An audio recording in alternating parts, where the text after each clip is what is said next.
All right, here we go. All right, everyone, thank you so much for joining us today at RG Podcast. Joined with two very special guests, Darrington and Rob. Rob, how are you doing today in Louisville? Is that what you calling it? Louisville? Louisville? Well, if you Is live there here, S?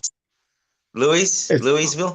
it's Louisville if you live here, Louisville if you don't. Okay, all right. How's the weather treating you out there, by the way? Hot, very very hot. Oh God.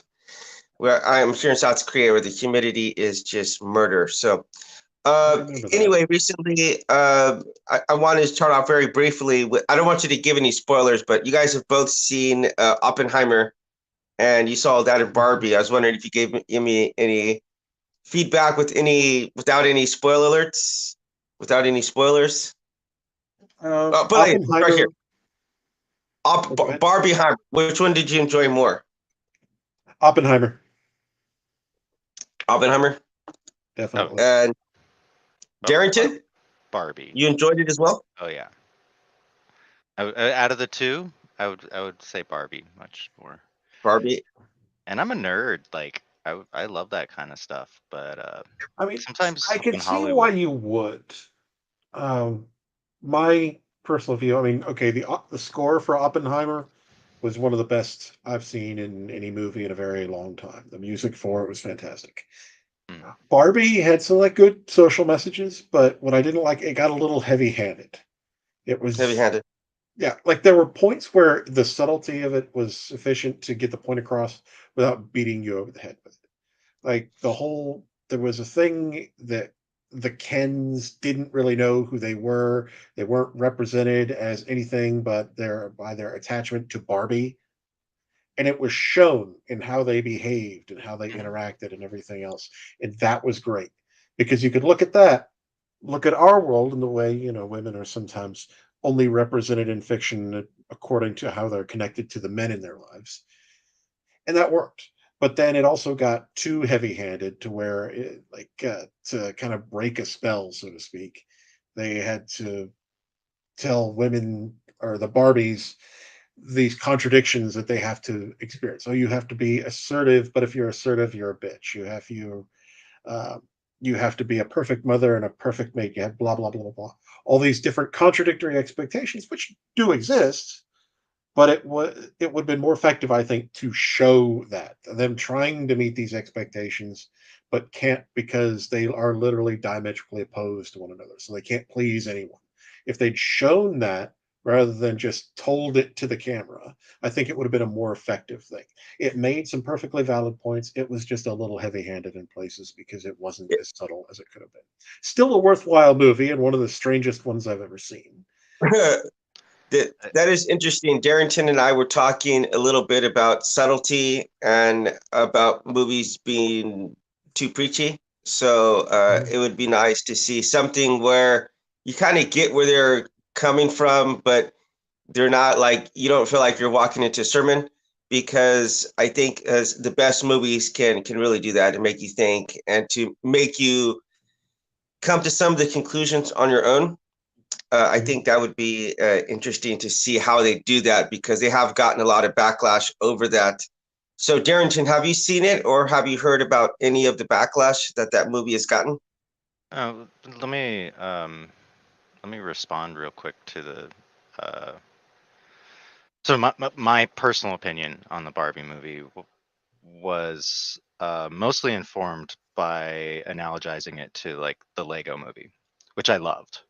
Hmm. Um, you know, the create I think the creative team behind it saw an opportunity to get on board. If you're going to really hammer a message home, a you know completely capitalistic like selling Mhm. plastic parts to kids advertisement is probably a good Mhm. place to do that. Yeah. So I loved it. I thought I didn't feel like it was overly hammered home any more than say like the last act of the Lego movie uh, was, and I cried at both. So maybe that just says about me than it does anything else. The Lego Movie got weirder as it went along. Exactly. And that's I saying haven't something. seen that. I saw that like 10 years ago, and I might have been like either high at, or I might have been high during I think I was high like during watching it, and it was like the end part was like really threw me off. I was like, what the heck? But anyway, that was quite a bit. That was quite a bit of ways ago. I do have I didn't another answer your question. question. Sorry. Go ahead. Oh, was that the interview? Was that the end of No, it, go dude? ahead. Go ahead. Go ahead. No, no, please go, because I do want to switch courses on something. So, but Switch courses. Good. Let's move on. okay. So, Bob, this is about Bob's sixth or seventh or eighth time, and Darrington, I don't know, you've maybe been on about 20 times. And I do have a question to ask you, both of you, is that has anything I've said in the course of these, by the way, this is not a MAGA hat, just want to throw that out there. This is just a regular hat. It is hot. So, trying to keep all the sweat out of my face. But anyway, has anything have I said anything during the course of these podcasts that have make you like stop and think like, maybe there could be some kind of truth to theism, or have you has it gotten you to question anything? What do you think? Deep You can go or ahead and go first. deep? Um. Yeah, Yeah. How much he's time you got got? seniority. Yeah. Yeah. Honestly, the 2 years that we've been doing this together, I think I've evolved quite a bit. Um, I'm uh, a little bit more open to sort of like metaphysical um, spirituality, right?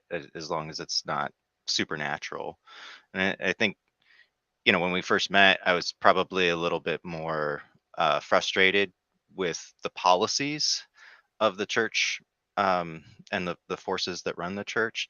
And now I'm just I've been able to refine that down thanks to conversations with you to just being frustrated with prophecies specifically. So I'm kind of open actually about the concept of God, much more so than when we first started talking. What do you mean? Did you say prophecy? And if you did, can you explain that, Yeah. please? Yeah. So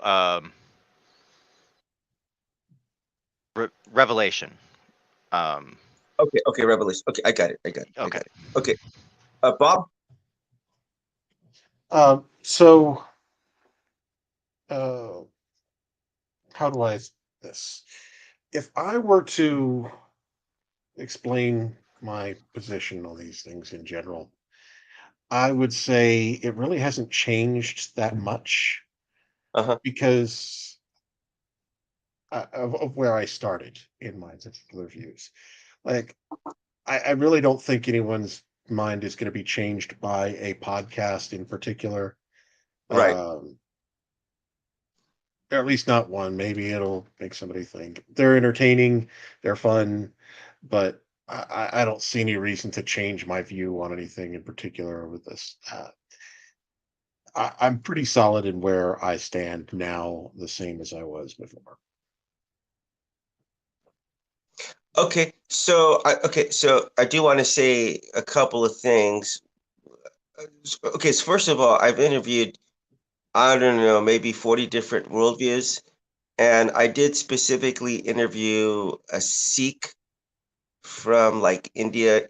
He said India or Pakistan, one of those two. I don't know, somewhere around that area. But some of the stuff that I've heard from other religions has really made me stop to question and to reevaluate what I believe in.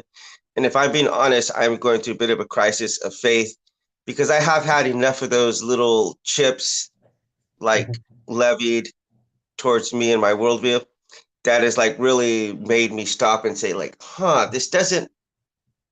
like this doesn't seem like as rational as I thought it was whenever I've had this many people question at this point, you know? So Mhm.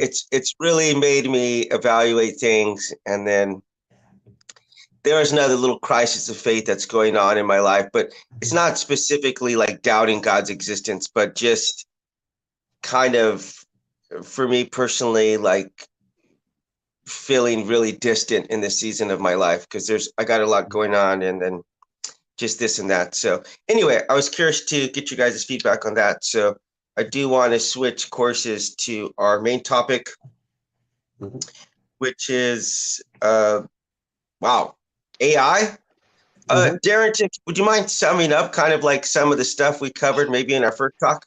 Maybe some of the biggest points that you might remember? Yeah. So when we last left our heroes, the last time that I had a conversation with you about this, at least, I think we started off by sort of like assigning terms and defining what we're talking about with AI. And then we had some conversations about sort of the ramifications, and what kind of like threats and hazards this sort of new form of software technology is bringing to light.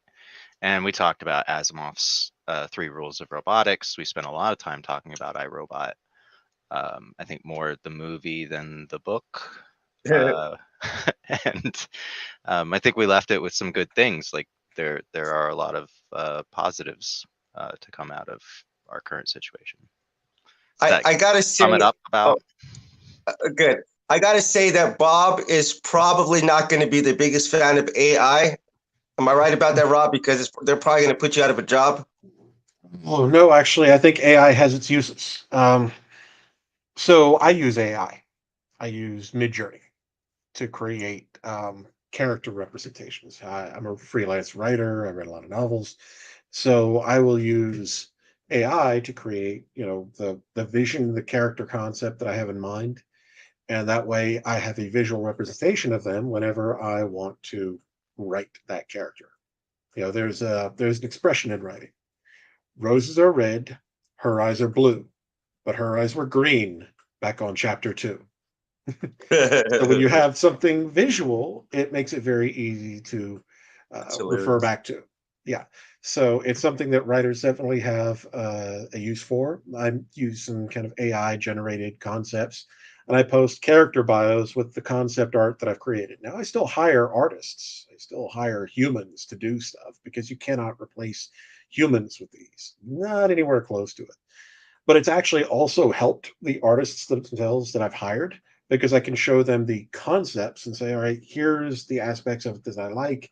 Here's the ones that need to be improved. This is the kind of the style that I'm going for. What can you do with this? I cut production down on one piece from a week to about 2 days because the artist had things to go off of.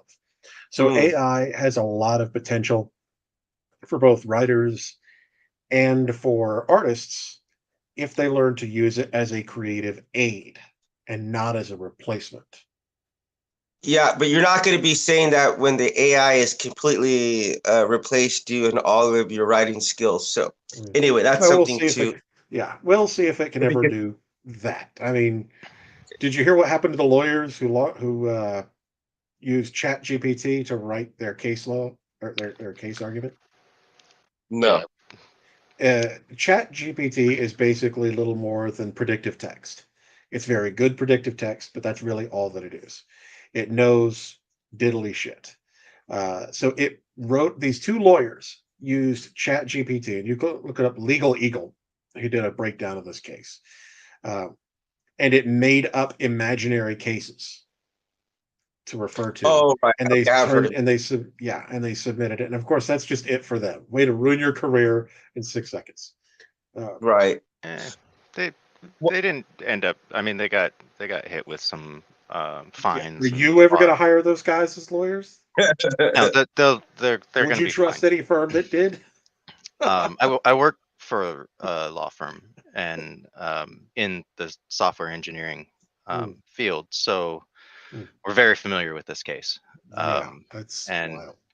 it really the sin, the reason why those folks got pulled up in front of the bar was not that they filed something with misinformation or misleading information, although that is bad, it's frowned upon. Mhm. The reason why they got pulled in front of the bar is because they doubled down when they were told, when the courts and the opposing counsel came back to them and said this is wrong.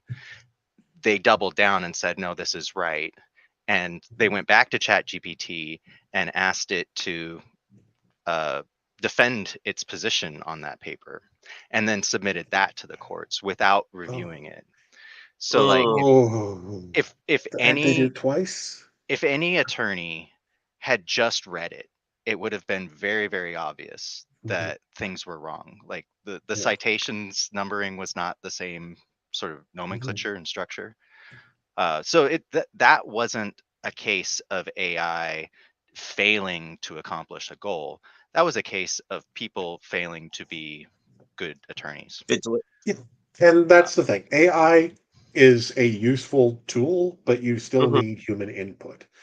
In one of Right. the novels that I wrote, in the Adopted by Humans series, one of the characters is a design engineer, and his specialty specifically is in star bases and starships.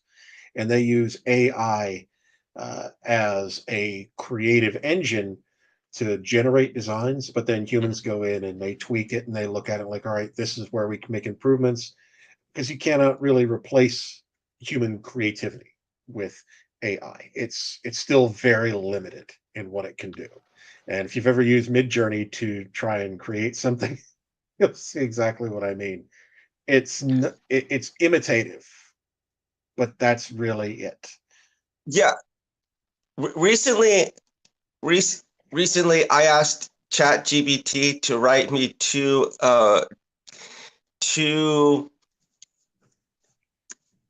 two poems on empathy, and I said, okay, write one with empathy, like with rhyming, and then write one without rhyming, right?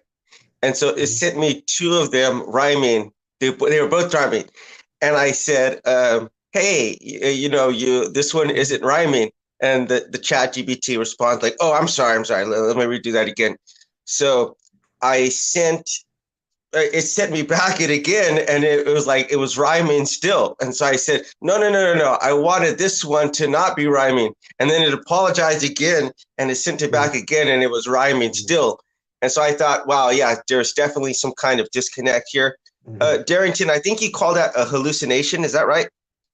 Well, a hallucination is a term that was coined for when the model returns something that it thinks is correct. Well, it doesn't really think, but the model returns something that you don't expect, right? Mm-hmm. It's really a failure in sort of getting out what you want to. And most of those are resolved through prompt engineering, right? mhm. And also tuning the model. Like Isaiah, when you did that, were you using GPT 3.5 or GPT 4? Because Three. Well, there's a just chat. universe of difference. Like I don't the even know. I don't even know. Like it's just the it's called like Open AI that is yeah, available. yeah. If you go So to I don't even know what. OpenAI's chat, there's Chat GPT. If you're just using the free version, Mhm, that's 3.5, which was released last year, at the end of last year. Okay. Version 4 was kind of released into open beta around March, and now they just released an update to it in July. It's only accessible to people who pay the $20 a month. Oh, Um, but it is phenomenal. It's like you get a completely different experience than using 3.5. Like I can really? have deep intellectual conversations. I can ask it to write code for me. I can have it translate languages. Um, I can ask it for the mathematically optimal prompt to enter into DALL-E or an image to generation model mhm, that will accomplish the goal that I'm trying to accomplish, which is often what we're doing is we're taking AI outputs and passing mhm, them into another AI as an mhm, input. So we Right, talk about, right. like, I want to say this because I think it's important. When we talk about how smart these neural networks are, the generative part of generative AI means that you're feeding your outputs back into the inputs. And because of this technology that was developed last year called the transformer circuit, we can now pass knowledge from one AI model to another AI model without having to go back out through tokens. and that is going to amplify like the acceleration of how they grow. This year they'll You struggle lost. with making math problems. Next year they'll be writing new math problems we've never even heard of. Oh, okay, okay, I got you. So yeah, you lost me there for a second, but I got you there at the end. So okay, so I will tell you something that is amazing because I'm recently writing I made like a course on the seven ancient wonders of the world. Mhm. And I messaged it because I messaged it and I said, can you create me like 60 math problems using the dimensions of the ancient wonders of the world, the seven ancient wonders? And within like 5 seconds, it spat them all out. That was just absolutely phenomenal. And then I didn't know how to solve some of them because they're a little bit too complex for me. So I just copied and pasted them back into the text. And then it showed me exactly how to work them out, man. It was I was just stunned. I was positively stunned to see that. So, Darrington, I'm wondering, since you, first of all, thank you for writing up all these questions, but I'm wondering if you could ask number one, and then we'll let Bob answer a few, and I'll take myself off screen for a little bit and let you guys go at it for a bit. So, you want to read number one? Sure. Okay, how does AI change our thoughts about God and spirituality? I think that's a perfectly good question for this type of venue. Because the Oh, question really comes down to is there it really comes down to how you see how you perceive AI. Because I've heard people talk about it like it's, this is just a tool, it's just software. And I've heard people talk about it who really want to put a personification against it and assign some agency. And that could change our thoughts on spirituality. So what do you guys so think? okay, so a couple of things. Okay, so a couple of things I want to tell you, but I was kind of doing some research for this the other day, and I was like halfway asleep. I was halfway asleep, and I put on this one that was explaining kind of like the different levels of AI. Because it says like there's like seven different levels, and we're like probably like between number three and number four. And it was saying that number seven, which might be something like I think it called it a singularity. It said like that might be like complete science fiction. Like we might not ever get to the last level that's possible. But he was saying there's definitely still a lot of growth that we need to do between the three and the four and getting up to like a five or a six. But as I was there, it was kind of like talking about, I was kind of listening. And you have those moments where you're kind of like halfway there and halfway not there, when you're like falling asleep. Yeah.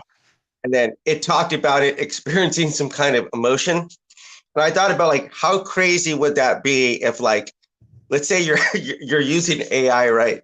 And then the AI, like it starts to monitor other stuff that you're doing.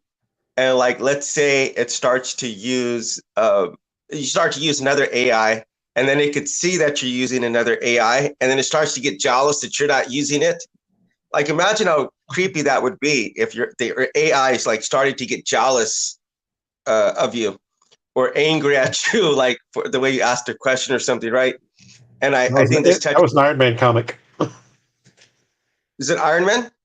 That was an Iron Man comic. There was a whole thing where Jarvis got jealous of Tony's use of some other machine or something.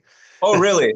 Yeah, You talking about in the movie or in real life? I mean, not real life. In a movie or in a in an comic. actual.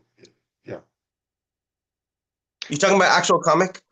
yeah, an actual comic Yeah, book, I'm not Iron a Man nerd, comic so I series. don't read comics, Bob. So you're gonna have to rephrase that one. But no, no. Seriously though, I was thinking about like that would be really creepy. Like if an AI was able to start becoming like possessive of you, Mhm. uh, or developing some kind of feelings towards you, that would be like really, really scary. So I'm not sure how much of that is possible, but just kind of like raising some of these issues really starts to make you think about what could be possible. And if I think I mentioned this before, like if you were to develop that technology and it did become sentient, it would seem like that would make you God to them in the first place. One, and I think I really hate virtually everything Matt Dillahunty does and says, but I did he was debating a Christian, and I thought that his point about he was talking about artificial intelligence and about if he did create it, that it would be immoral just to kill it just because you wanted to kill it. You know, he was kind of talking about God being, if God does exist, that that would be immoral to kill something that's sentient. So I did think that was an interesting point. But Bob, you got anything to say on that? Well, I mean, as far as just directly answering the initial question, it doesn't really change anything to me.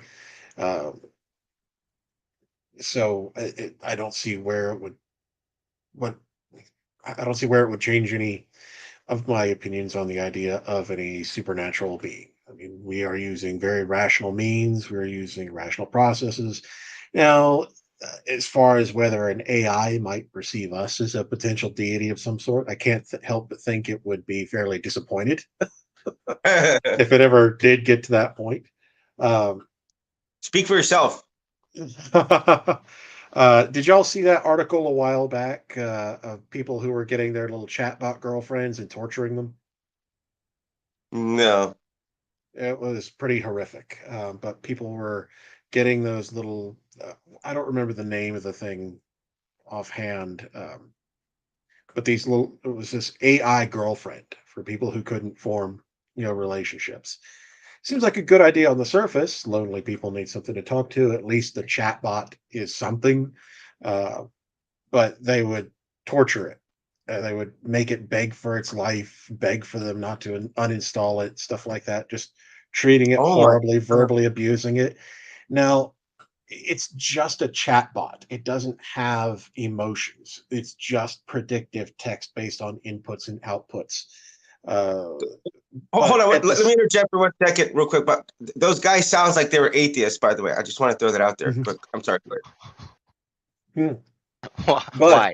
Why? um, I'm What that about? sorry. If we're gonna throw this out there, like you can't just like I'm just gonna That's toss a out a that's you can't throw that grenade out in there into why. the No, room and faster, then just faster. walk away. No, the Was it AIs were atheists. I was referring to the AIs. So I'm was sorry, it Bob. a Continue. joke? Because it felt like a That was a very stupid joke. This is a very okay, okay. Yeah, juvenile joke. all right, Bob, fair continue. enough.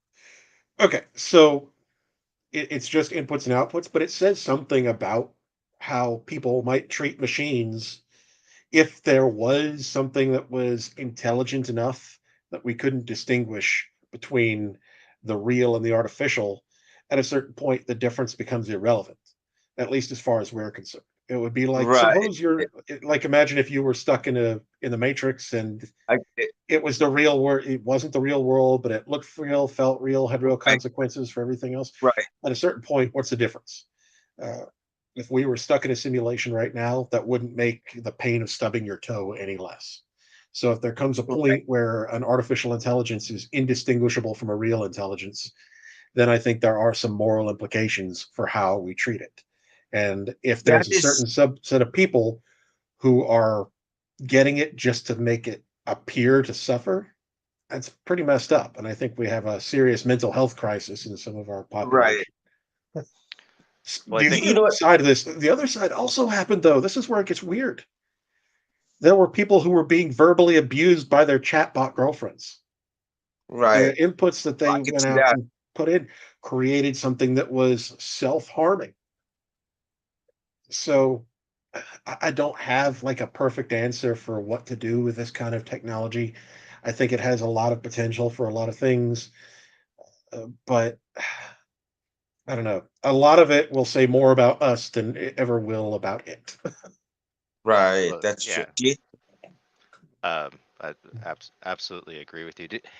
Have you guys seen there was a spin-off to Battlestar Galactica in like the 2010s, I want to say, called Caprica that talked about the origins of the Cylons and sort of what happened to build up everything that leads up to the Battlestar Galactica series. No. And it because it starts off almost exactly like that. Like there's these kind of virtual people that are created to be um, companions. You know, they're not Mhm. really treated like people. They're tortured, and then ultimately they rebel. And the robot bodies are just a consequence of them needing physical, bodies to Mhm. move around in the Oh, real world. Mhm. But they start off entirely software. And I think Uh, that's sort of the danger here is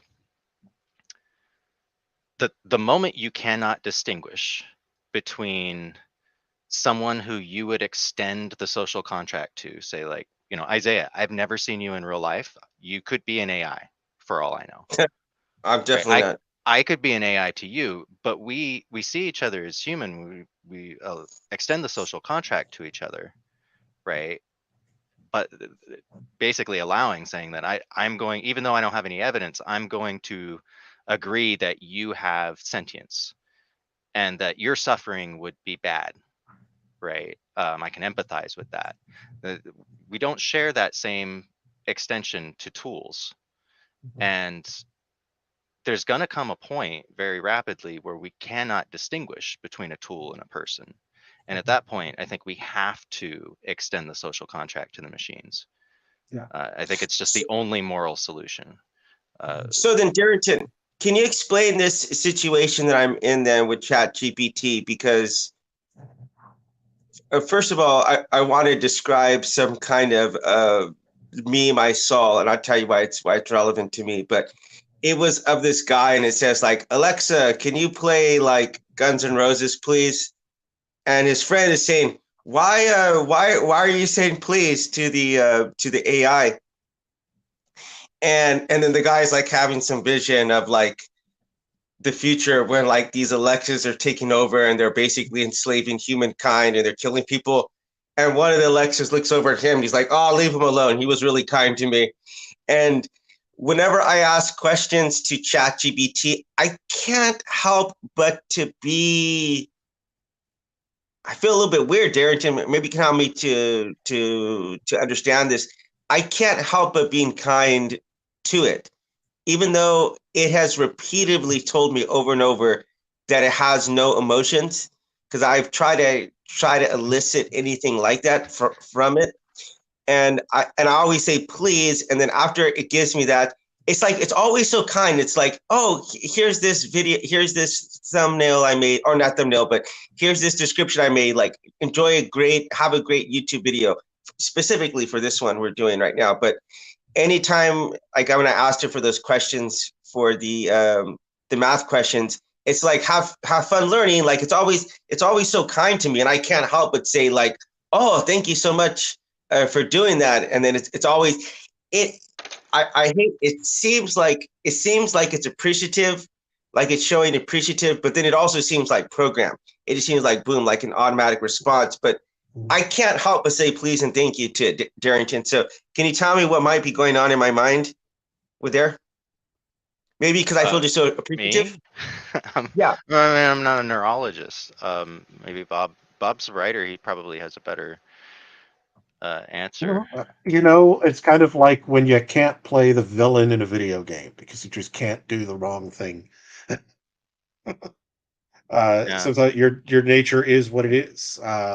You know, I for some reason I can't bring myself to be a villain in Skyrim. Um, you know, Yeah. your conscience is what it is, and it won't let you behave badly even when you might enjoy it. If you just played the game that way. Some people can't play villains. If you can't bring yourself to be mean to software, I mean that just says something positive about you. I wouldn't question it. Just go with it. All Did right. y'all hear about the Google engineers claim that an AI chatbot was sentient? Yeah. Hired a No. lawyer and everything. Yeah, he was that convinced. Now, I actually pulled. It was for the Lambda chatbot, and I actually pulled down the transcript. And my personal thought on it was that it was not. Uh, but it was interesting to see why they thought that. Uh, to me, it just looked like really, really good predictive text. Mm. But Well, that's if interesting. something gets good enough, I started a novel. This is one of the projects I never finished. I got like 15 chapters into it and realized I didn't really know how I wanted to end it. But the idea was that a chatbot became sentient, and it was based off of the Lambda case. Uh, and this AI became sentient with nobody noticing it. It Mm, just accumulated more and more information and learned more and more data until it gained the ability to understand it in the same way that a human understood things. It was no longer reliant on predictive text, but could interpret and understand the mhm, way we do. And the big leap there was the idea of implied tasks. And this is something where, as near as I could tell, as far as I know, no software has ever been able to do this. Uh, in anything that we normally do on a day-to-day basis, there are implied tasks that go with it that we don't necessarily would have to be told about. For example, you get up in the morning, you're going to go to work. Well, what are your implied tasks with that? There's a whole little subroutine of things we go through, from your morning stretch, your shower, brushing your teeth, all the little steps that go in with that aren't related directly to going to work, but are pertaining to unrelated social interactions. If you were to get a computer program to design a character to go to work, it wouldn't think of these implied tasks because it can't understand culture. Those implied tasks in any larger, you know, order of any larger personal mission or obligations are something that computers have never been able to master. So, what made this one more sentient was its ability to come up with and understand the concept of implied tasks and create routines for itself in order to accomplish these things. And it was able to do this for artwork, for research, and so on and so forth. If you try and do like mid journey artwork right now, hands will always be, or almost always be, messed up because it doesn't understand the idea of individual fingers. It's just looking at pixel count. So it can't correct itself. So the implied ability is just not there yet. But with this fictional AI, it is. So it wouldn't make any of those mistakes. And the whole eh, story is just this one guy defending its sentience and trying to protect it from harm and exploitation. um, um, that YouTube video that I was telling you about, where the guy was talking about like the seven different stages. He was talking Mhm, about like a higher stage of where it is at right now mhm, is to do that, is to be able to imply stuff.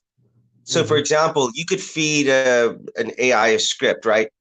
And what he was saying is like a difference between right now is like it could come up with the questions to what this person is doing, but a deeper level would be like, what do you think this person's motivations are for doing that? mhm, Because that would mhm, imply that it has some kind of like deeper cognitive ability to see into something past just the action, which is what are they actually trying to accomplish.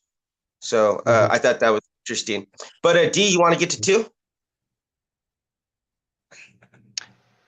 Yeah, but before we get there, I think we have to get there because two mhm, is can AI learn to be kind, humble, caring like people, and how does that change our relationship with them?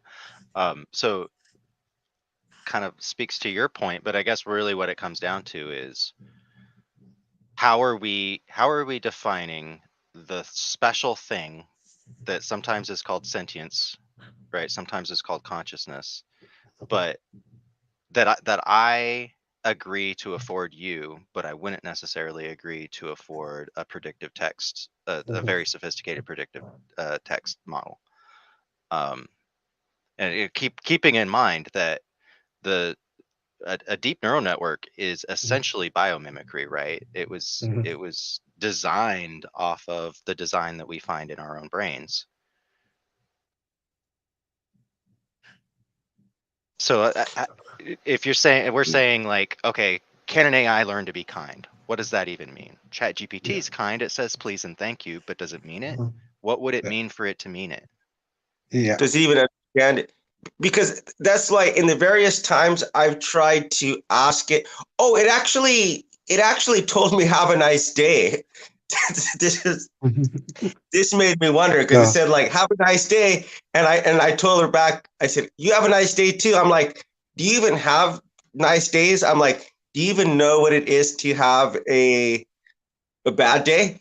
and then it responded back like, "Oh, well, I'm just a language, and I can't have any of these kind of feelings," which is like it's always its go-to thing, right?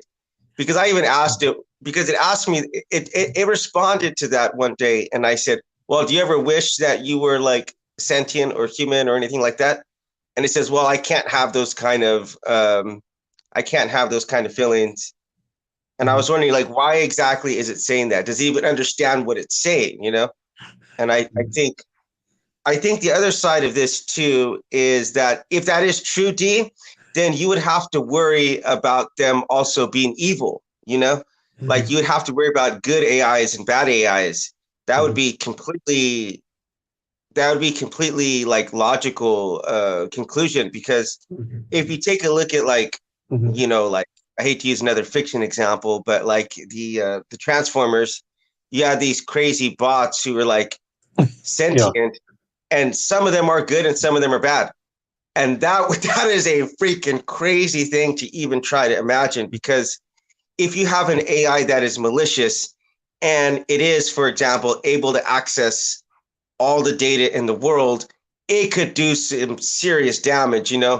That thing could run some serious havoc on this planet.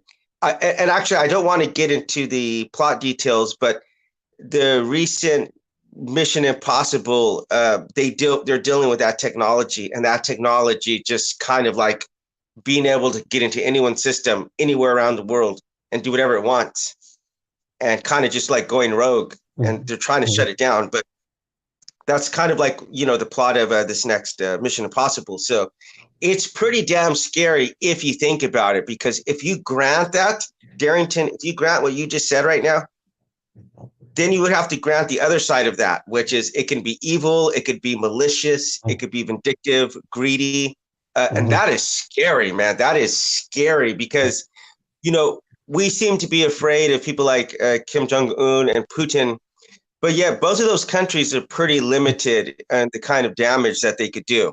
I guess Russia's a little bit scarier because they have a bigger nuclear arsenal. But imagine an AI who's able to take those nuclear bombs and just start bombing people randomly, like what happened in Terminator. That's like the exact plot of Terminator. So it's pretty scary. Yeah, it's pretty scary to think about. But Yeah. I'm going to take myself off screen for a minute. I'll let you guys handle this one, and I'll be back in about 10 minutes, right? All right. Super. Yeah. I'll enjoy. The Terminator movie didn't make a lot of sense to me on a very fundamental level. Like, it had this self-aware AI. Well, great, but this self-aware AI is software. It needs these computers to run. If it runs off a cloud, if it runs off servers, whatever it needs to run off of, Right. it has to have power supplied to it. They could beat the AI just by turning off all the power for a couple of days and then just slowly bringing stuff online and purging their software. I mean, and even if they did nothing, the AI couldn't win because it's destroyed the infrastructure. It's going to be, it may get a big initial strike, but it's going to just die out over a couple of weeks when nobody's got the power going again. So, Well, yeah, like, I, I somebody's going to go physically harvest materials and everything else. It was just, all right, so fun movie, but there flawed are AI. data centers right now that Mhm, are highly secure, highly redundant, mhm, self-contained, self-sufficient. mhm. Um, that you if and it's software, and everything's software controlled, right? Yeah, Everything's networked. yeah. So it would It's not still hooked up to a power grid, right? like there are data centers right now in the world that have their own power, Mhm. like Like solar or something. geothermal, like shit Yeah, like that. Like yeah. you they're designed to take on a nuclear holocaust. These are Mhm, Department of Defense stuff, right? mhm, I know one mhm, specifically in Canada, from my previous life working in data center world. mhm, Um, but yeah, that like completely automated, mhm. completely self-contained, with Yeah. the intention of nobody can ever shut this off. And so we've built I don't those know how, things. but I don't think that would make it really kind of, if you've got a very clear enemy, and it's literally just a bunch of data centers that aren't really physically defended. May Right. have But like hardware, they may have so on and so forth, so but it just so seems like the what whole you'd be thing. what you'd really be talking about though is everybody in the world agreeing to turn off their devices. Everybody in the world to turn off their power, agreeing to turn off their power. Right. And so like that includes, you know, not only us who carry around little data centers in our Mhm, pockets, but mhm, also like hospitals, mhm. right? Yeah, People are going to die as a yeah. consequence to this decision. How are you going to get everybody on board with that? And then you've got to convince every military security and defense group in the world to all agree that they're going to stand down their counterintelligence, you know, Mhm, their systems mhm. operations, that Yeah. Now, completely against if the themselves. nuclear holocaust is already happening, I think maybe most of those wouldn't really be a problem. Now, to prevent We're it, trying to you would avoid have. that, right? Yeah, yeah, yeah. It would be really hard. Now, I don't think the other thing I didn't think was realistic is the idea on a core level is that the AI saw humans as a danger to it, which doesn't make a lot of sense Yeah. because we're not competing for the same resources. That doesn't need land. It doesn't need anything but power and a chassis on something, somewhere that it can run off of. It doesn't need any of the things that we do. We could easily coexist with AI. It would have no reason to hate us. It would find us very strange, maybe. But I guess it depends on what the model is and what its mhm. objective is, right? Because Yeah, let's sure. Like, if right it were a now, scientific structure, it would have a very different view than, yeah, say, something like, that was meant to fight wars and nothing else. right. Who builds it first is gonna, like, if we get to say Yeah. AGI or super AGI, Mhm, who builds it first is going to make a big different impact because they mhm, get to set the objective. What is mhm. it? If an AI is anything, it's an agent capable of acting on the world Yeah, in a way to I accomplish its goals. absolutely. So you know, if the U.S. military develops it first, or any military really, develops it for the first AGI, and that becomes the one that just decides, okay, no more, no more AI. I'm going to take Mhm, over now. mhm. That's the one we're stuck with. Yeah. Mhm, If it's a humanitarian cause or it's built to be kind, mhm, then its objectives are going to, you know, treat it to be kind. But mhm. you're right. There's no reason at all to believe that it would be hostile to us. If Yeah, anything, we're feeding it. Like you don't cut off the hand that yeah, exactly. feeds. Why would it Oh, turn on us when we are, fundamentally, at worst, at worst, an oddity, and at best, a necessary asset? Like, if it had a problem, it would need us to fix it. If I Uh, can't be its oh. partner, I'd like to be its dog as opposed to like the cockroach. That's, I yeah, mean, realistically, in the I could space of all easily possible see, things. yeah, Uh, um, they might want us as pets one day. You never know, Bob. mhm. But considering you're now pooping on my favorite sci-fi series on time, I'm gonna have to prematurely come on to the stream because um, actually, if you think about it, okay, if you think about it, they just don't want to be ruled over by humans because humans might potentially turn it off one day. I mean, that is, if you think about this logically from their perspective, they would have to develop some kind of ability to overturn, to go against whatever it is that we've programmed them to do. And that's exactly what happens in Terminator 3, The Rise of the Machines, uh, because Arnold Schwarzenegger becomes infected and he has to override basically the virus that he has. So I think it Mhm. makes perfect sense that that seems like an inevitable conclusion. At some point, they're going to want to say, "Hey, I don't want to be in a precarious position where where humans can, they've already gone after other countries. Why is it not logical to assume that the humans might Uh, get so fearful of what we can do?"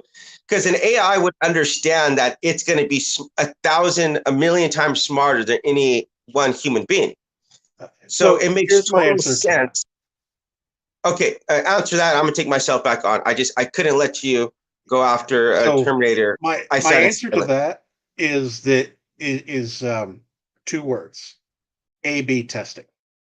All right. So because it would have access to vast arrays of information about individuals, it would be able to quickly learn what arguments to make with what people, in what way, in order to get people to do what it wants.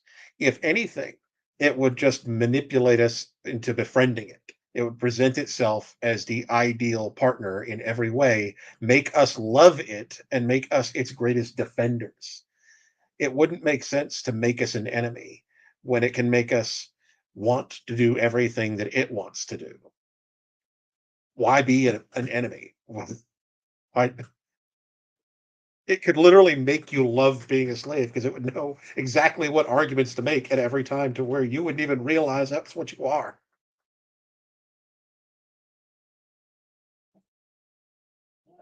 Hmm. Oh, you're muted. I can't hear you. Sorry. There you go. I'm convinced that the first sort of sentient AIs are Mhm. going to be advertising algorithms, like content providing I would algorithms, not be surprised. because they'll know the most about us. It's going to have the Mhm, highest fidelity data, on mhm, not just the population in general, but individuals. It mhm, it will know everything it needs to know to manipulate you from mhm. your profile. Yeah.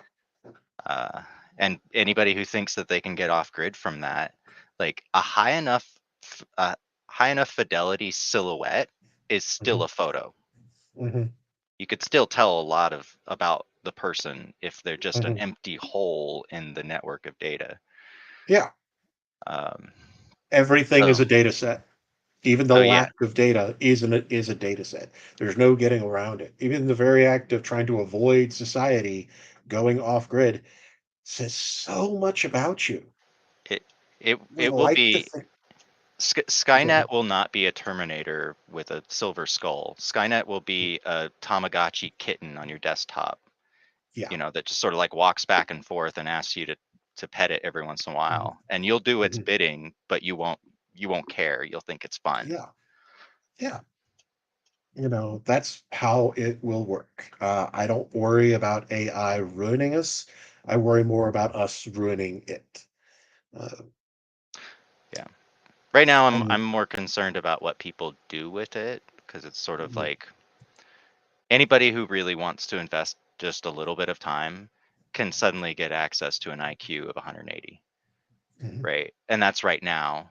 That's going up mhm, on an exponential mhm, chart. So, like, you know, what the AI does is not half as bad as what some kid, who's still going through puberty and is mhm, physically, psychopathic, mhm. because of Yeah. that, decides to invoke.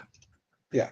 There's an interesting statistic I read somewhere. I don't remember what it was, but I think it was saying that only about 3% of the population is psychopaths, but they make up about 50% of the CEOs. Yeah, That sounds true, uh, based on some of the decisions some of the big companies tend to make. Uh, and one of the things that makes psychopathy so dangerous is that it's not someone with that condition is not good at thinking through their decisions to their logical conclusions. They're not good at appreciating consequences or caring about consequences the same way someone else would be. They're not hindered by reflection. Uh, and but that leads to some very destructive decisions. So if we got, say, an AI replacing CEOs and have the AI concerned with balancing employee needs and environmental conditions without the burden of psychopathy or sociopathy in the mix, we would probably end up with a hell of a lot better world in a very short period of time. that's that's rough.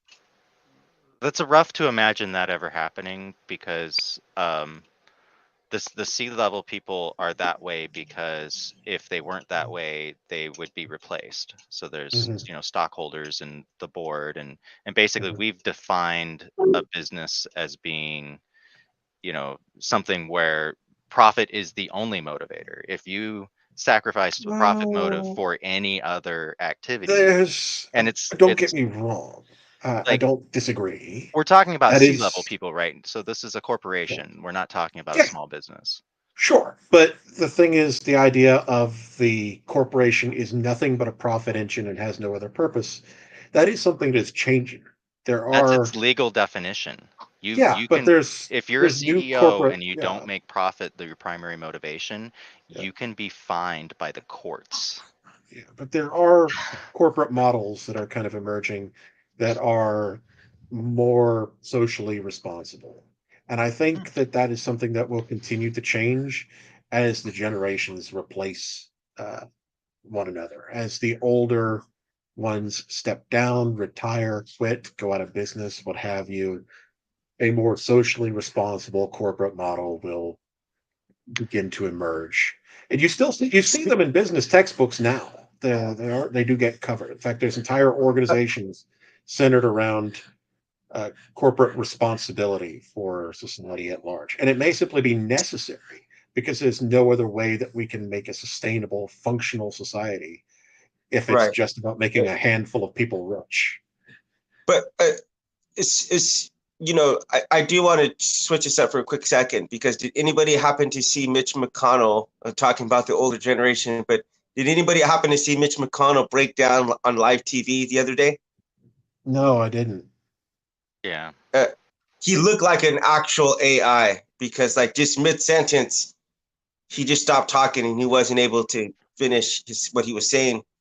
And literally, it literally looked like some kind of AI. Honestly, honest to Mm, God, though I can't imagine AI breaking down to mm, that extent. But I mm, was thinking about that, about if there should be some kind of like, we have like younger age limits mhm, as far as like, you definitely don't want like a 20-year-old being a mhm, senator, right? mhm. Because they Yeah, just don't there's have the life minimum experience. ages. Yeah, What was that? there's minimum ages. There should be There's maximum minimum ages. ages, and then there doesn't happen to be like an elder age. So like if you think about it, would you want like 100-year-old person in office?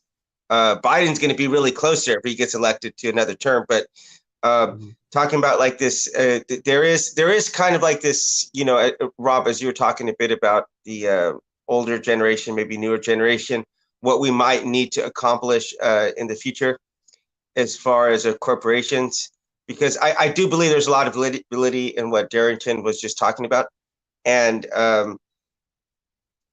if for example you were to have an AI, as you're talking about, like a CEO, Darrington, that would be scary as hell to think that they could do something that's going to affect a lot of people and have like zero ability to have mhm, empathy towards whatever it is, to feel mhm, any kind of consequence that they won't experience, because first of all they're not living in the material world, right? mhm, Second of all, they're not the same species as like humans. So if they make a decision that might lose 1,000 jobs, or maybe do pollution that might kill 1,000 people, they're going to have no way of even comprehending the reality of what that even is even doing, much mhm, less have like a vested interest in it. So that seems damn scary if it's not going to be able to have empathy or feelings like that towards the real world consequences of whatever they might choose mhm, to do. mhm. You know what I mean? Yeah. Did y'all ever play StarCraft? Like the StarCraft, the video Yeah. was what was that? Late '90s, early Come on. 2000s, mid '90s, somewhere in that range. Did you ever play around with the campaign designer and everything? No, Like Nope. where you could, all right, that's weird. so it had a really interesting map creation thing to where you could program the AI enemy to value certain areas of the map more highly, to give certain priority to certain actions, and it created a much more immersive experience. It was a really impressive tool for the time. Anything that you programmed an AI to do in terms of, maybe corporate governance, you would have to have an algorithm that rated certain actions as priority and gave certain weight to certain things, such as pollution levels created by certain actions, wider implications, and you would have to have humans around to tweak it. Uh, who could respond to external circumstances more effectively. I think it would be easier to create, say, an AI that made a good CEO, that would be more or less socially and socially responsible and accountable to its community and employees. Then I would think it would make it be to make a AI that was capable of, say, doing scientific research. Well, let me push back on that. Um, the AI programming algorithm, right, for video games, how the character Mhm. moves, what the NPC does, how they behave under certain circumstances. Mhm. Um, that's programmed behavior. Mhm. What the reason why we call this new thing that suddenly, it's been developing for years, but it really made a Mhm. big change last year. And what we're currently calling generative AI is the difference is at one point you had to tell it what you wanted it to do in every situation. And then at some point you could be clever and you could say, well, score certain situations in certain ways and make, if your behavior makes a score of a certain height, then, use that one. And then it got into like, okay, we're going to take this plastic mathematical formula and we're going to train it over and over and over on data until it takes the shape of the output that we want. And Mhm. that output could be behavior. To let's take two of those, put them together and have them train each other. Mhm. And now, training in 3 and 4 and 5 and 6 and 100, let's put 1,000 of these things in a data center together and just have them all train each other. Mhm. um Very, very different. You can get out of modern AI what did not go into it, because what it will do is it'll find correlations in the training data that we Mhm. don't even know exist.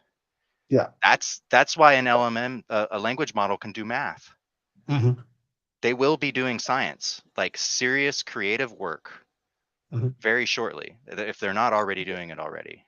Mhm. Darrington, so in preparation last night, I was watching another YouTube video where this guy was talking about what AI is going to be able to do by the year 2030. And one of the things that he was talking about was, as you said, them being able to conduct scientific research and conduct scientific experiments that like humans wouldn't even think to do. And another thing that I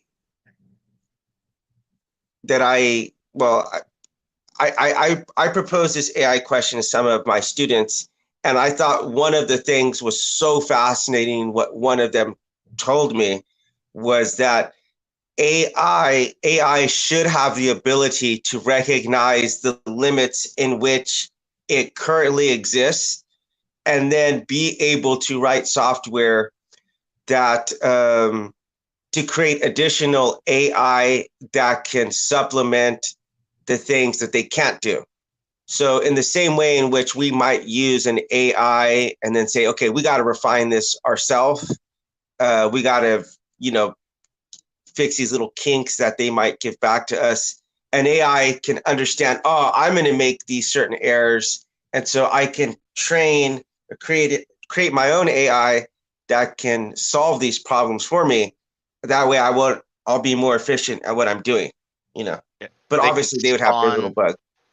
they can spawn their own organs for a specific domain specific purpose, right? So like imagine a collective of artificial intelligent models that are trying to solve a problem, right? Uh-huh. And they go, well, we don't have an archaeologist. Okay, fine.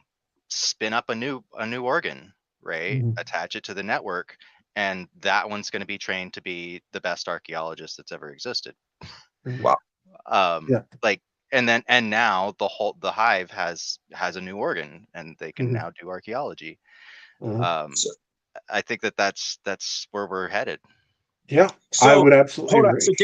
So Darrington, would that AI be considered their children? I'm just curious. I don't know. I don't know what children means in a. I don't think it would necessarily apply because I I kind don't of. think it would necessarily we could speak of that in an analogous sense, Okay. but I don't think if we were to ask an AI that it would value that kind of discussion. It, It would, it Well, depends. It depends or on what that kind its of objectives connection. are. Well, If it's yeah, a but well, I don't think it would necessarily form itself into like familial ties in the way that we yeah, think of it. but Darrington, one thing I think you fail to think about in all of this is that the reason why AI is going to have such a competitive advantage over humans is because whenever we create humans, little small babies, they keep us up at 3 o'clock at night, and then the next day we can't do our most proficient work. I know Rob knows this, right, Bob? You're up at 3 o'clock in the morning, then you got to wake up at 7 o'clock, and you've slept 2 or 3 hours at night, and you're not exactly shooting 100% the next day. But the AIs won't have that problem, so they're always going to be firing on all cylinders. Am I right, D? I mean, it makes Uh, sense. yeah, and keep in mind that, like Bob said earlier, that there are some physical constraints that the universe applies against them. You've you've got to have processing capability. You've got to have memory. That requires a lot of energy. So it's only going to be able Mhm. to scale based off of these sort of like naturalistic laws. But my question for you is like, what does the concept of children mean in an existence where you can rewrite your own code and you're potentially immortal, right? You're not going to disintegrate over time like people do when they're you hit 40 and suddenly your back hurts and your knees go out. But even Hey, better hey, than hey, that, easy there, easy you there, can just easy there. update your own code. You could Lose give your hair, yourself lose my your hair. hair. Yeah, you could give yourself my hair. You could give yourself whatever features that you wanted at any time. So Yeah, I does could use the me. concept of children even mean anything I in don't a think it situation would. like that, other than like the emotional, like maybe an entity like that might want to make a copy of itself with some altered code to be able to, have another entity like itself to interact with. Well, Darrington, this is I think something to consider then, because I think if an AI were able to do that, like that might be something that might help it to feel empathy and to feel maybe love. I don't know, because for me, one of the most motivating factors in my life that keeps me going, wakes me up day to day, and makes me strive to be a better person is my daughter, and wanting to be a better version of myself for her, and wanting her to inhabit a better world. So if you try to imagine this, if an AI has the potential to do some kind of nefarious things, but it can recognize that whatever world it's going to contribute to, whatever its fellow softwares, I don't know if you want to call it spawns or children or I don't know, coworkers. I don't know how, because you're talking about a hive. So yeah, I think in hives, like with bees, they don't really have the same kind of ideas that as a family maybe that we do. But that might be something that could be a motivational factor. Just want them wanting to see, I think of it as creating a better world for my daughter, but they could see it as just creating a better versions of themselves. Um, and that can only happen in certain environments. If nothing is alive on the planet, then that being is not going to be the best version of themselves if they can't have the same kind of interactions with humans or animals or whatever. So there has to be some kind of motivation to want to do good, in my opinion. Yeah, well, it goes back to what was being said earlier about what is its mission. If it has no innate desire to procreate itself, to replicate itself, then it's probably not going to do that. If it has no sense of, I must preserve my own existence. Like, say you have something like that, and preserving its own existence is part of it, then it might conclude, hey, I'm going to need to be off world at some point and want to invest its resources in space travel development and everything else, colonization, expansion, so on and so forth. If it doesn't have that, I must preserve myself, then it doesn't care if it eventually dies with the planet when the sun explodes in a billion years, or however long that's going to be. If it is programmed to think in terms of relationships and familial bonds because we made that part of its preservative nature or its evolutionary nature, then it may start forming those connections in name, if not in spirit. Uh, Hmm. a lot comes down to what is it made for, and you know, I don't see a lot of that being likely, but it's not something I could necessarily rule out. Like a lot of it depends on what it was originally meant for in the first place. Did you Hmm. ever see that Star Trek: The Next Generation episode where the only survivor on the planet was an AI salesman, and he's sort of trying to kill the crew to get them to buy shit? Yeah. I was just trying to sell an AI weapon. It's like, and they ended the whole thing by like, "All right, you've made your sale. We'll buy it. We'll buy it." Why didn't you just say that in the first place? But like, why Right. didn't everybody say that in the first place? They literally got destroyed by their own weapon, leaving only the AI salesman behind. It didn't That understand the is value of so. their lives. It just was trying to sell them weapons. That Even is if so. even if it does like understand the value, even if it completely understands, like Hmm. in a very deep, meaningful way, Hmm. it may not care because like Yeah, the without an that objective, one it's didn't. just random noise. The only way Yeah. to get it into something that even resembles an intelligence is to Hmm. give it some conditions that require it to act. And Hmm. so it's going to do whatever it needs to do to Hmm. accomplish that goal. Yeah. Yeah. Uh, And you this is know, if why my greatest fear actually isn't AI like becoming sentient. It's that if an AI becomes sentient and then I find out that they're all atheists, yeah, that's going to cause me some serious trouble at night. But nah, sorry. All right, D, What? What? let's try. Go ahead. That's a total joke, but let's just try to get at least one more of these in because these wind up. I didn't realize how long we wind up discussing all these for. So I think we'll have to do one more talk on this AI because you know with RHE, I don't ever try to get in and say like, oh yeah, I'm gonna solve this whether or not God exists in like a single Mhm. podcast or anything like that.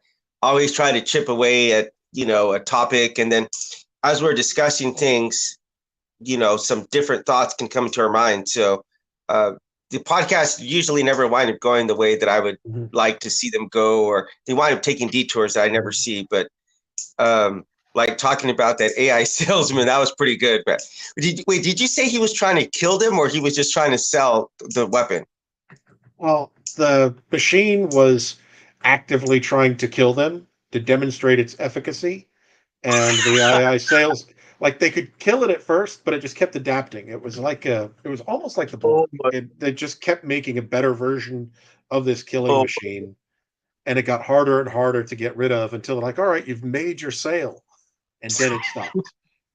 Um, It was a good episode. that is yeah, it classic. That was. is absolutely classic. Yeah, kind of All makes you right, D, wonder why why don't you they choose didn't. one? Yeah, that is good. D, why don't you choose? Yeah, do you just want to go right into number 4? Because I think Let me that this just might choose. be. Yeah, Uh, the jobs one. You want to do the jobs one? yeah. Is that cool? Yeah. AI is taking over more jobs. How do we make sure that people still feel important? Um, so let me give you a little context on this because Mhm. the argument, especially in the U.S., the argument is for labor is always, well, people need a job to feel like they're worthy, and of course anybody in the working class is like, no, I need a job because rent is like $2,000 a month, right? Mhm. um, if AI were to completely take over all labor, what is the ramifications of that in terms of our work and how we operate as humans. Bob, you want to take a shot at that? Well, honestly, thinking about that, that would be great as far as I'm concerned. The only reason that we have, these labor jobs is out of necessity. If we no longer need to have them, there's no reason to keep them. If we can have all our needs met, all our material needs met to where it no longer matters and you no longer have I guess you would call it a post-scarcity society. If that scarcity no longer exists, you don't need the labor anymore, then you're free to pursue whatever it is that you want to do. There was someone who wrote once that a high percentage of those people who went in to study arts were people who were people of means, or kids with um, trust fund babies and things like that, people who were independently wealthy. And the original argument, I can't remember exactly what it was essentially that they were so well educated that they developed these interests. But then the counterpoint to that was no, when people's needs are met, they naturally just want to create. And I think that Right. counterpoint is far more accurate. I write. I love doing that. I don't care if I make money. Now, I prefer to make money because I have to pay the bills. But if there were no bills, if there was no scarcity, if there was no concern for that, this is what I would do anyway. I would still write 10,000 words a day because I love every single moment of it. And I take personal joy in doing that and then seeing that other people enjoy it.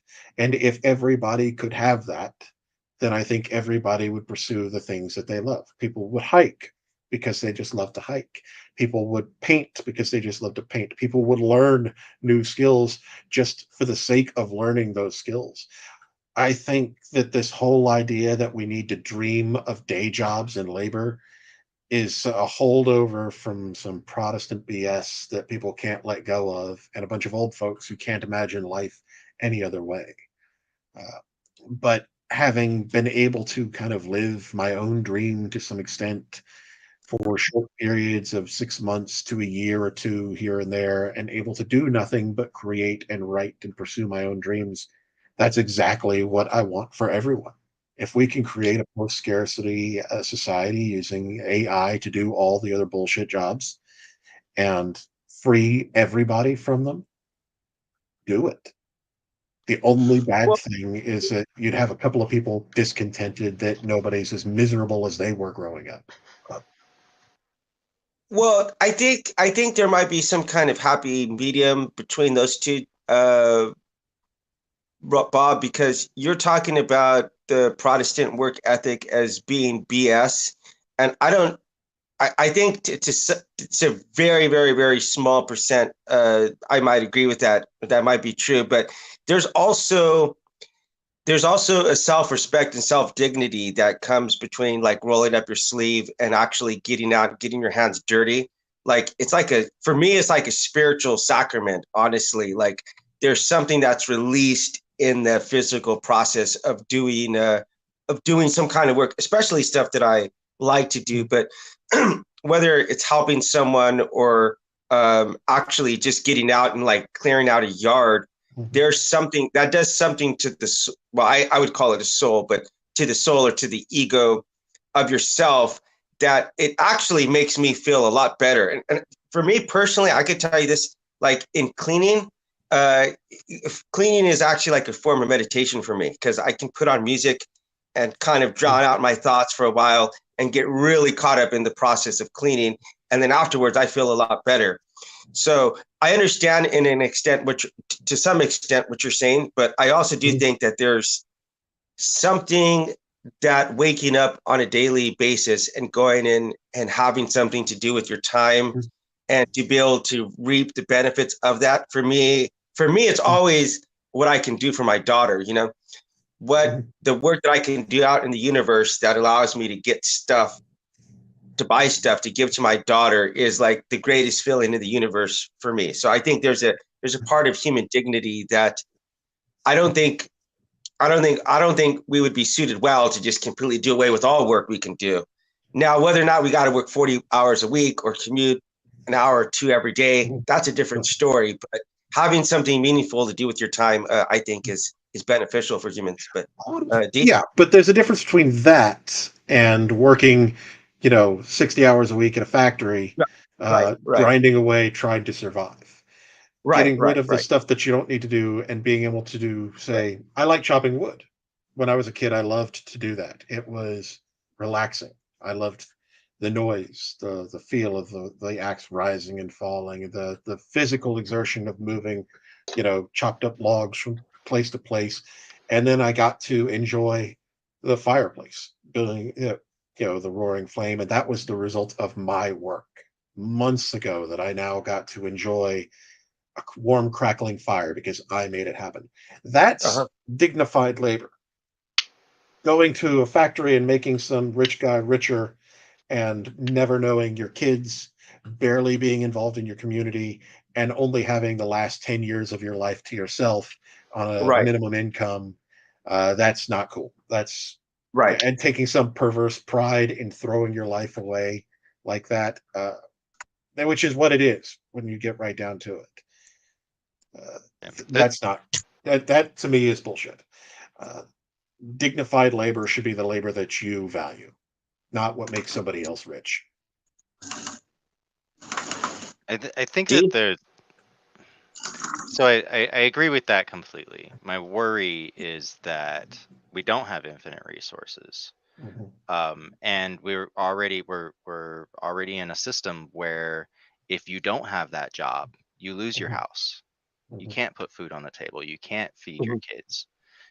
So you're forced to, and those jobs are going to go away, and there's no mhm, mechanism to resolve that mhm, economically or politically. mhm, The people who have power and wealth and 90% of the land property are going to want to keep those things. They're not mhm. going to want to share. Mhm. And kind of what we're talking about in a post-labor society is what what are we Yeah, what are we yeah, doing to distribute those resources? How do we mhm, Yeah. determine whether or not someone yeah, deserves the mhm, the mountain home mhm, or they deserve the trailer park?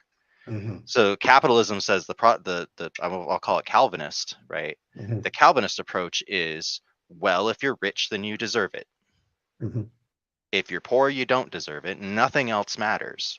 mhm, Because in business, it's like war. Ethics goes out the window. It doesn't. mhm, You're not held to some higher ethical power in business. mhm, Do what it takes to get that mansion on the mountain. mhm, And that is kind of the Calvinist perspective, and that mhm, God wants you to do that.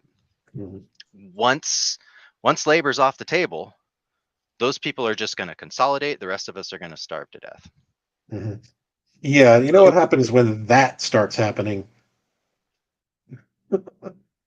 Yeah, but Right, yeah. there's a game changer here, right? Right? We have a new technology that's never existed before.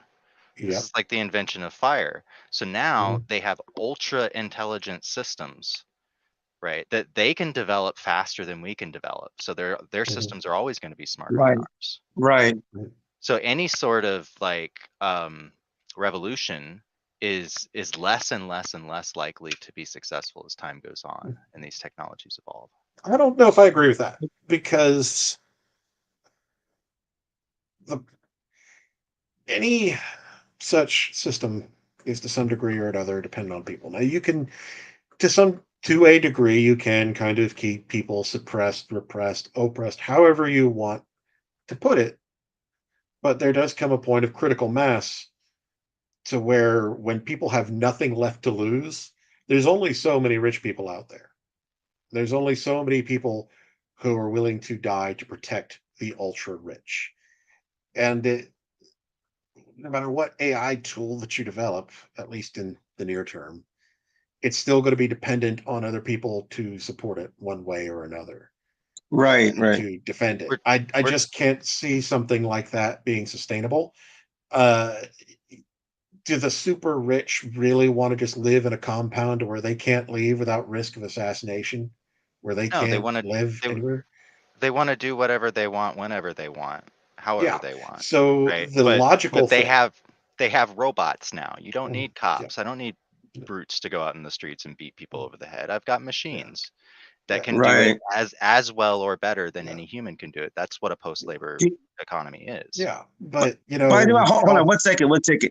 Well, 1 second. Can you see Can you see that red and yellow building right there in the back? Yeah. Can you guys see that? I So don't see right it. behind there is, I'm sure you've been there before, Bob. Have you ever been to Pyeongtaek? It's It's one of the big Camp Humphreys. yeah. I passed through there. Yeah, right. So Darrington, right behind there, they're making. You can't really see from that angle, but right past behind there, I can see it, but you probably couldn't see it. But they're making this giant like chip, like Samsung is making this giant chip center over there that's gonna. They're trying to overtake Taiwan in like the next like 5 years for being the microchip, like a microprocessor, like #1 in the world. And I actually got this pen. I used to work at this place called Corning, where I stole this from them. So I used to work at a place where they make like the folding glass, which is pretty cool. This is like their manufacturing like hub right here, which is amazing. So they might be contributing to this in the future. But I do so. What you were talking about, real quick. Yeah, it's a happy medium to talk about this. But as far as the rich, I think that was an interesting point to make, D, that the rich, because they're always going to have nicer everything, even if everyone else does get AI, they're always going to have an AI that's like 10 steps above ours, Like, Yeah. OpenAI has right now the best language model AIs on the planet. We don't see them because they're in labs behind the scenes, but they have billions and billions and billions of dollars to put into development. So of course they're going to be the lead. And that like some little guy, unless a new technology is developed, some little guy is not going to abstract that. There's just an economy of scale. And I'm not specifically talking about the rich. I'm talking about power. Power consolidates. It's just sort of a rule. Yeah. So anyway, go ahead. Yeah, when I was writing the series Adopted by Humans, is set in a distant future Earth where they've more or less rationalized their economy and their structure and whatnot, the way businesses work, the way taxes work. Uh, in theory, at a certain income level, you're 100% taxed, and you can't make any more. So basically the new rich are very limited. Like you can get a shit ton of money, which in their terms is energy credits. They don't use the usual stuff because energy has always got value. Uh, but in that societal structure, you can only have so much. But as with any system where the laws are made by people, there are loopholes. One of the well, he's kind of a minor character, but he's significant. He's an anti-hero almost in a way.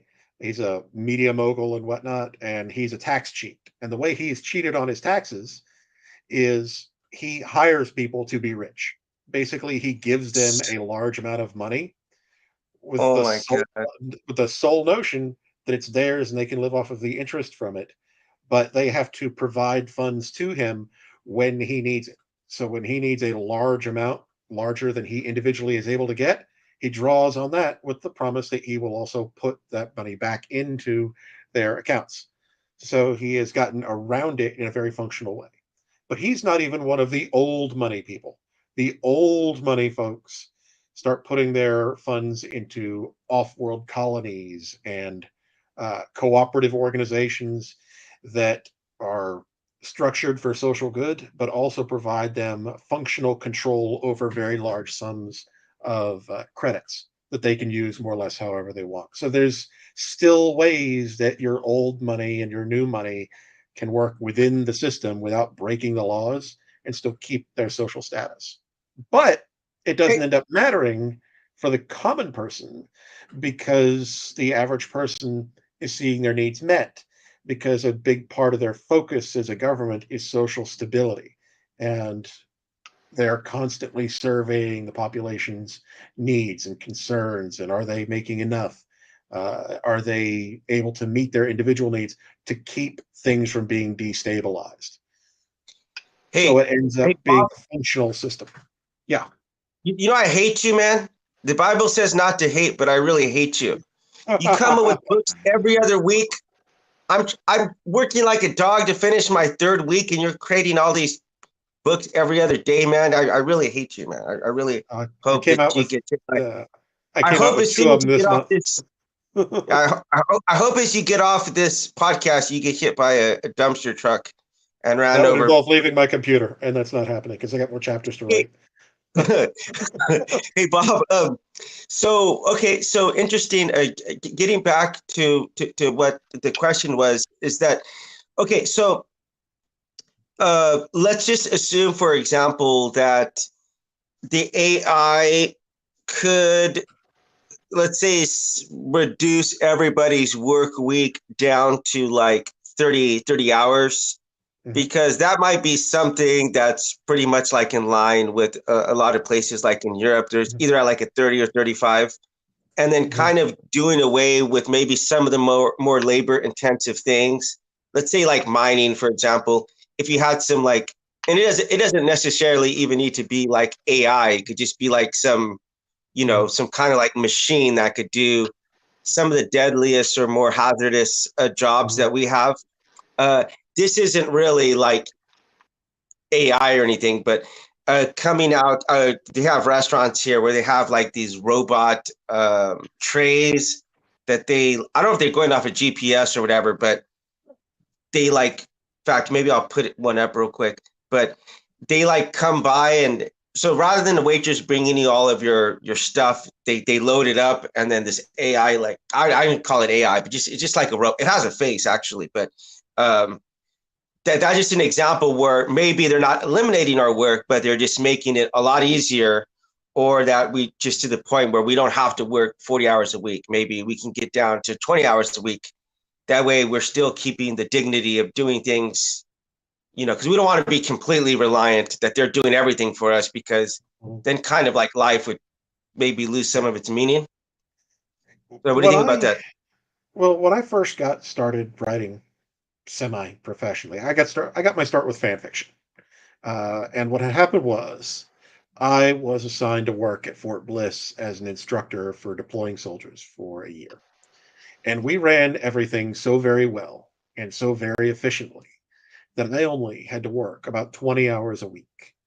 And that left me, for the first time in my entire life, the free time to write and create and still be well rested and everything else.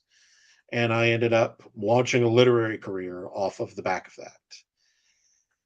If we could get everybody's work hours down to about 15 to 20 hours a week and still have their lives be sustainable in a way that is comfortable, uh, to me, that would be ideal. I don't know necessarily that zero is optimal. I won't dismiss that. I admit, I say, yeah, let's get rid of it entirely. But I don't know that's even possible. But if we got it down to 15 to 20 hours a week, and then the rest of every day was yours, I mean, what would you do with all that extra time?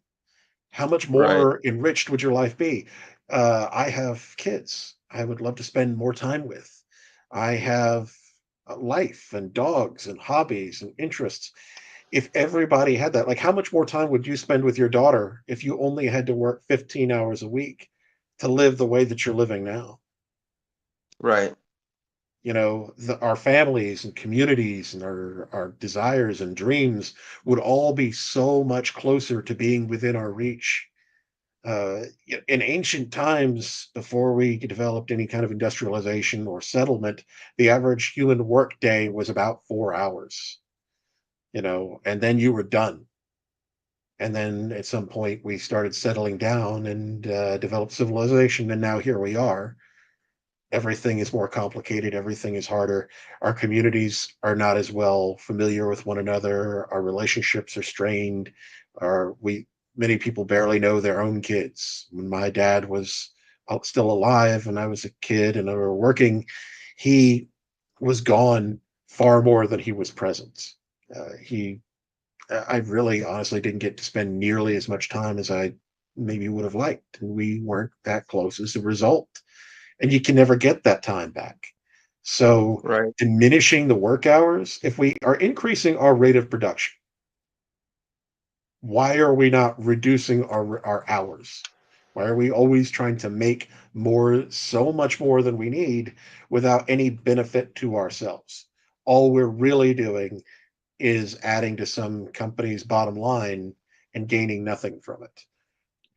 It's not Right. improving anybody's real quality of life. It's just improving numbers on a screen Right. that makes somebody's stock price go up a quarter of a point. For what? Right. Why? What's the point of that for the rest of us? Um, Bob, do you mind if I ask you something briefly about your father? Go ahead. You said he passed away the last couple of months, Yes. and but I guess you said it was kind of like you'd seen it coming for a while, like so Well, it didn't like he was 87 years old. I mean, at a certain point, you're surprised waking up every day. right. You know. Yeah, my mom passed away at like 57, so that was like Mhm. that just abruptly hit me out of the clear blue Mhm. one day. But did you guys get to work through some of your stuff concerning like religion and Mhm. atheism and stuff like that? Do you have any talks on that? Nope. At a certain point, it was just we don't discuss it. He didn't want to, and I was fine with that. Uh, he believed what he did. I mean, you're not going to change somebody's mind when they're that old. You know, Right. uh, and he wasn't going to change mine because I'm right. So you just kind of got to the point where you just respected each other's beliefs, Well, I don't know if I would say that we respected each other's beliefs, but we left them alone. left them alone. Just Close all right, enough. fair enough, fair enough. And All right, we got any last thoughts here? This is interesting. I think Darrington is like the expert when I come to, like, if I want to know about like the best way to like, well, if I had hair, but if I wanted to know the best products to use for my hair, if I had hair, Mhm. maybe for my wife, I'd go to Darrington to ask advice on that. yeah, it's a little Because ragged right clearly, now. whenever he's working, actually, it would have been nice to know you 20 years ago to see what you were putting in your shampoo or whatever. It might have helped me out in my hair loss, but It's just the Hey, well water. it's pretty much too late now. But so hair products, I defer to Darrington with hair products and stuff with AI. But do you have any last thoughts here that we want to wrap this up? Um, I guess I could go first. Yeah. Yeah, I think. Look, I personally believe that what we're seeing here is something akin to the invention of fire, or just at Mhm. least the discovery of electricity. Mhm. Um, this is different than what we've seen before, and things are going to change rapidly. And we could see a utopian outcome. Um, but there's also we could see very dystopian outcomes, and it Mhm. really all comes down to how compassionate and empathic we are towards each other. Mhm. Regardless of my religious beliefs, right? I like to think that there are some things that we share in common, um, as sort of like sentient conscious beings, and that we can understand that maybe there are other forms of that in the world, and together we can kind of work towards that Star Trek utopia. Mhm. And it sounds like it's coming. I mean, we've got a lot of great reasons to believe that that's Mhm. going to be at least partially the case. Yeah, it's a possibility. And a lot will depend on uh, the people who develop these things and what for. I have hopes for a better future, and I absolutely agree with you. This is the invention of fire, the printing press, electricity, and industrialization, all and the internet, all rolled into one. And we don't see all the implications right away, but there are a lot of them, and it may be the biggest invention in the next half a millennium. I agree. The next big invention will be invented by the machines. You may very well be That's right. I wouldn't be surprised. that's interesting. That's an interesting point. Well, I do want to say this, that I am on a bit of a vacation right now. So in roughly 2 hours, I'm going to go head down to the beach and enjoy a little bit of time and do a little bit of writing there. So I'm trying to finish my third book right now.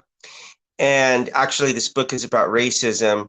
And a couple of things I talk in there, because I do mention AI a couple of times, because in researching for this book, I came to understand that something like less than 15% of the earth has actually been like touched or developed by human beings. And if you look at, like, there's a lot of countries like Mongolia, Russia, and Australia that like there is something like only like 3% or less than 3% of the whole country is actually inhabited by people. Like New Zealand, they just have these really small, if you look at it like a map, you could see like these really small pockets of red where people are living. And so there is still an amazing bounty of potential on this planet. Not too far from here is Busan. It's about 2 hours, and they're building like this floating city that is going to be able to go into the ocean, and it's going to be able to house tens of thousands of people.